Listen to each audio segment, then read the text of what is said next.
देखिए बच्चों, आज हम कक्षा 10 गणित का जो दूसरा चैप्टर है बहुपद, उसकी जो प्रश्नावली 2.2 है उसमें जो सवाल दिए गए हैं उसको कैसे हल करना है उसे समझेंगे और उन्हें हल करने से पहले उन्हें कैसे हल किया जाएगा उसके तरीके के बारे में थोड़ा सा बताएंगे। उसके बाद सवालों को बताएंगे। ये न्यू सिलेबस है 2023-24 का जो इस साल लागू हुआ है। ये नई बुक से प्रश्नावली 2.2 है। तो इसमें जो प्रश्नावली 2.2 है उसमें जो क्वेश्चन आपको दिए गए हैं उसमें कहा गया है बहुपद दिया जा रहा है और कहा जा रहा है कि शून्यकों और गुणांकों के संबंध की सत्यता की जांच कीजिए। तो यहाँ पर हमने लिया है कि हेडिंग डाला है कि किसी बहुपद के शून्यक और गुणांकों में संबंध क्या होता है। तो ये दो बहुपद हमने लिए हैं और इसे हल करके दिखाया है कि इसके शून्यक और गुणांक में संबंध क्या है। तो आइए आप लोगों को समझाते हैं बात। देखिए, ये एक बहुपद है 2x² - 8x + 6। हमें इसका गुणनखंड करना है जो कक्षा 8 में सिखाया जाता है। फिर भी हम यहाँ आप लोगों को समझा रहे हैं कि ये कैसे किया गया है। देखिए, यहाँ पर ये 2, 8, 6 संख्याएँ हैं और ये कोई भी संख्या हो सकती है अलग अलग बहुपद में। तो अगर x² के साथ में कोई भी नंबर लिखा हुआ है तो उसका गुणा यहाँ पर जो अचर पद लिखा हुआ है उसके साथ आप कर लीजिए। देखिए, इसे ये जो 2 लिखा हुआ है इसे कहते हैं x² का गुणांक और ये जो -8 लिखा हुआ है इसे x का गुणांक कहते हैं। तो यहाँ जो भी संख्या इसके साथ लिखी रहेगी उसे कहेंगे x² का गुणांक और यहाँ जो लिखा रहेगा उसे कहेंगे x का गुणांक। तो ये जो x² का गुणांक है 2, इसका हम अचर पद और यहाँ पर जो अकेले लिखा रहता है उसे कहते हैं अचर पद। तो यहाँ पर 2 का गुणा 6 में करेंगे हम तो 2 × 6 12 हो जाएगा। अब 12 के हमें 2 गुणनखंड ऐसे ज्ञात करने होते हैं जिनको जोड़ने पर 8 आ जाए।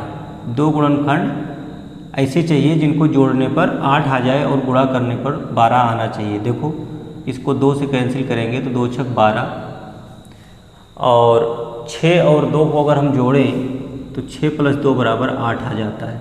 ठीक है, तो ये हमने 12 के 2 गुणनखंड लिए 6 और 2।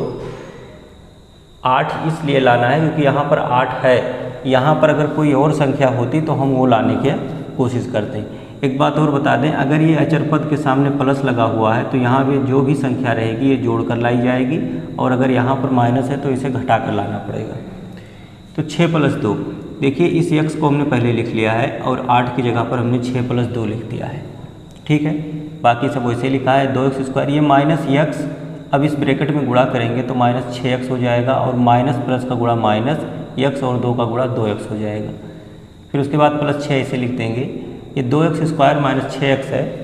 यहाँ पर देखिए 2x और 6x में 2 कॉमन है और x की घात 2 है, x की घात 1 है। तो यहाँ से x की घात 1 कॉमन हो जा रही है, लिखा नहीं जाता है। ठीक है, तो 2 बाहर आ गया और 2 × 3 6, यहाँ 3 लिखेंगे। x की 1 घात कम हो गई तो 1 ही घात बची, यहाँ 1 ही घात था तो बाहर आ गया।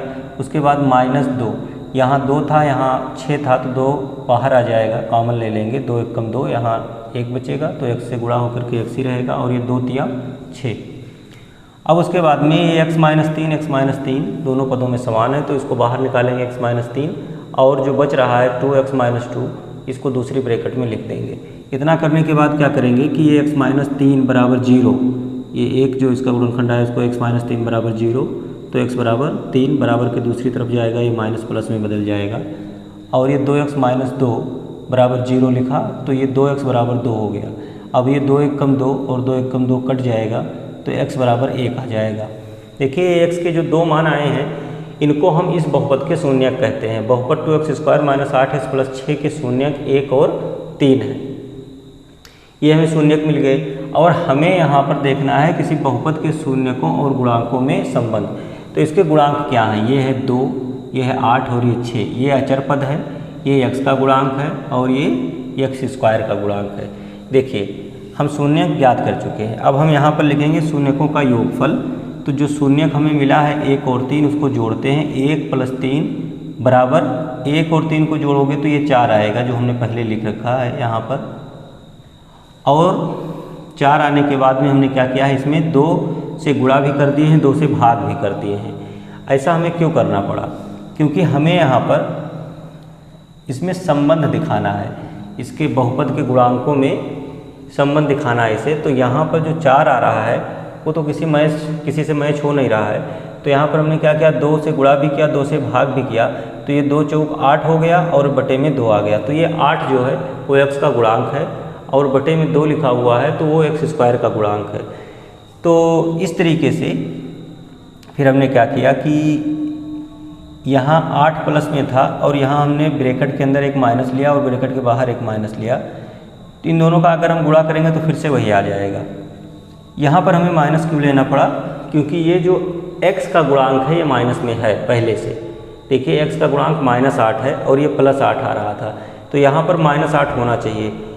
तो केवल माइनस तो हम लगा नहीं सकते हैं, तो इसके लिए हमने क्या किया, एक -8 लगाया ब्रैकेट के अंदर लिखा और एक माइनस बाहर से लगा दिया, ताकि दोनों से जब हम गुणा करें तो फिर से ये प्लस हो जाए। ये जो -8 ब्रैकेट के अंदर लिखा हुआ है ये x का गुणांक है, ये x का गुणांक है, ठीक है ना।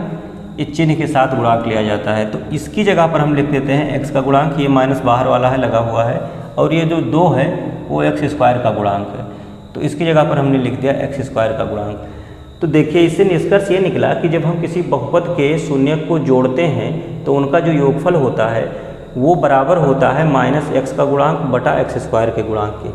अच्छा, हमें ये सारा क्यों करना पड़ा, गुणा करना पड़ा लाने के लिए?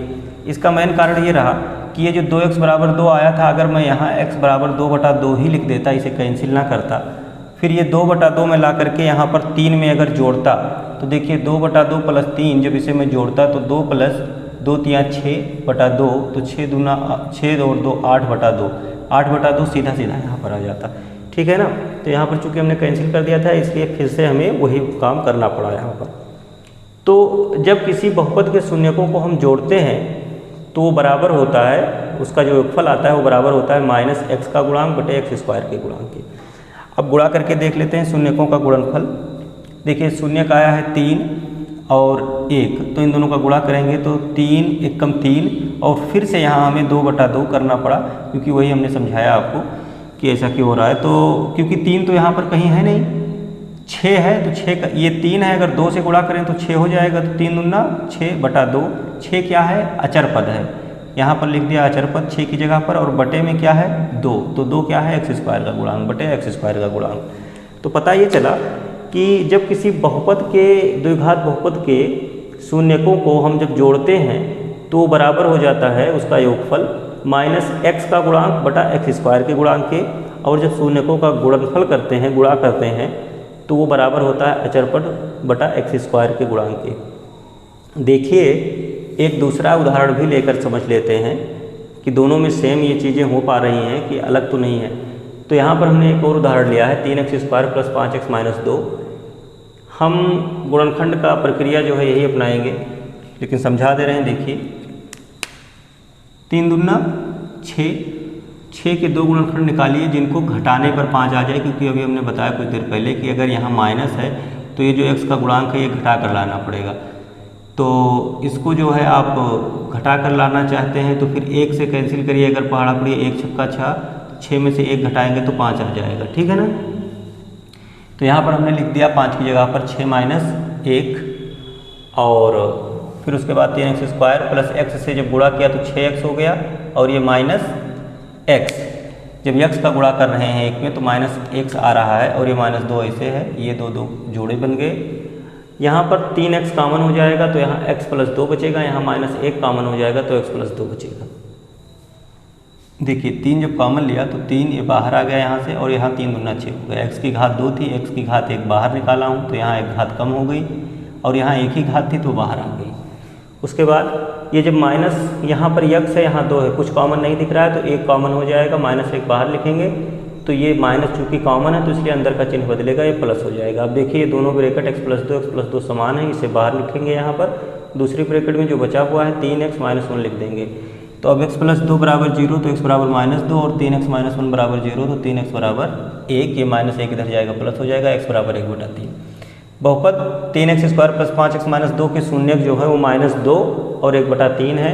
अब शून्यकों का योग करते हैं, इसे जोड़ते हैं तो -2 + 1/3, जब इसे जोड़ेंगे तो 2 × 6 -6 + 1/3, उसके बाद -6 + 5 + 1, इसमें से हम क्या कर रहे हैं, घटा रहे हैं, -6 + 1 तो -5 बचेगा और -5 बटा यहाँ 3।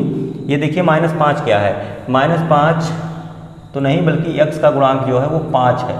तो माइनस हम ऐसे लगा रहने देंगे, ये वाला माइनस यहाँ पर, और 5 की जगह पर लिख देंगे x का गुणांक, क्योंकि ये 5 x का गुणांक है और बटा जो 3 है वो x² का गुणांक है, तो इसकी जगह पर लिख देंगे x² का गुणांक। तो फिर से आ गया शून्यकों का जो योगफल है वो बराबर आया -x का गुणांक बटा x² का गुणांक, और इसके शून्यकों का योगफल, सॉरी ये हमने यहाँ पर योगफल लिख दिया है, गुणनफल लिखना था। जब यहाँ पर हम गुणा करेंगे तो -2 × 1/3 तो -2/3 हो जाएगा। देखिए -2 जो है वो अचर पद है, 2 देखिए माइनस में, तो -2 अचर पद है। तो हम यहाँ पर क्या करेंगे, इस -2 की जगह पर अचर पद लिख देंगे और 3 की जगह पर x² का गुणांक, क्योंकि x² का गुणांक 3 है। तो इस तरीके से फिर से यही बात साबित हो रही है। तो इतना ये नोट कर लीजिए। उसके बाद हम इसका व्यापक रूप में आप लोगों को समीकरण दे देते हैं कि इसको व्यापक रूप में कैसे लिखा जाता है। ये हर एक द्विघात बहुपद के लिए सिद्ध होता है कि जब आप किसी द्विघात बहुपद के शून्य को ज्ञात करेंगे और उस शून्य को जब आप जोड़ेंगे तो वो दोनों शून्यकों का योगफल जो होगा वो बराबर होगा -x का गुणांक बटा x² के गुणांक के, और जब गुणा करते हैं तो वो बराबर होता है अचर पद बटा x² के गुणांक के। देखिए अब हम इसको व्यापक रूप से समझ लेते हैं कि यदि अल्फा तथा बीटा बहुपद px = ax² + bx + c, अब ये कोई भी बहुपद हो सकता है, a b c का कोई भी मान हो सकता है, कुछ भी हो सकता है, ax² + bx + c, a ≠ 0, a का मान 0 नहीं होना चाहिए। इसलिए लिखा जाता है कि नहीं होना चाहिए क्योंकि अगर a का मान 0 हो जाएगा तो फिर x² खत्म हो जाएगा, तो फिर ये द्विघात बहुपद नहीं रह जाएगा के शून्यक हो। तो हमने मान लिया है कि एक बहुपद ax² + bx + c का जो शून्यक है वो अल्फा तथा बीटा है। अब ये अल्फा बीटा जनरल है, कहने का मतलब कुछ भी हो सकता है, कोई भी नंबर हो सकता है। हो तो शून्यकों का जो योगफल होगा वो बराबर होगा अल्फा + बीटा, मतलब दोनों को जोड़ेंगे और जब जोड़ के हम देखेंगे तो ये बराबर होगा -x का गुणांक बटा x² का गुणांक। तो इसका मतलब ये हुआ कि अल्फा + बीटा अगर शून्यक है तो इन दोनों का योग बराबर होता है -b/a के। क्यों? क्योंकि यहाँ पर जो x² का गुणांक है, जो x का गुणांक है वो b है और जो x² का गुणांक है वो a है। तो हमने x का गुणांक यहाँ पर b लिख दिया है और x² का गुणांक a लिख दिया है। तो ये आपका फार्मूला बन जाता है कि अल्फा + बीटा बराबर -b/a, जहाँ आपको ये ध्यान रखना होगा कि b जो होता है वो x का गुणांक होता है जनरल रूप से, और a x² का गुणांक होता है, और अल्फा + बीटा जो हमने लिखा है, अल्फा बीटा को हमने बहुपदों के शून्यक माने हैं। शून्यकों का गुणनफल देखिए, यहाँ गुणा करना होता है तो अल्फा × बीटा बराबर, अभी हम पीछे पढ़ें कि अचर पद बटा x² का गुणांक होता है जब हम गुणा करते हैं, तो अल्फा × बीटा बराबर अचर पद जो यहाँ पर है वो है c और x² का गुणांक है a। तो इसको भी हम याद रख सकते हैं कि अल्फा × बीटा अर्थात दो शून्यकों का जो गुणनफल होता है वो बराबर होता है c/a के, जहाँ c क्या है, अचर पद है, और a क्या है, x² का गुणांक है।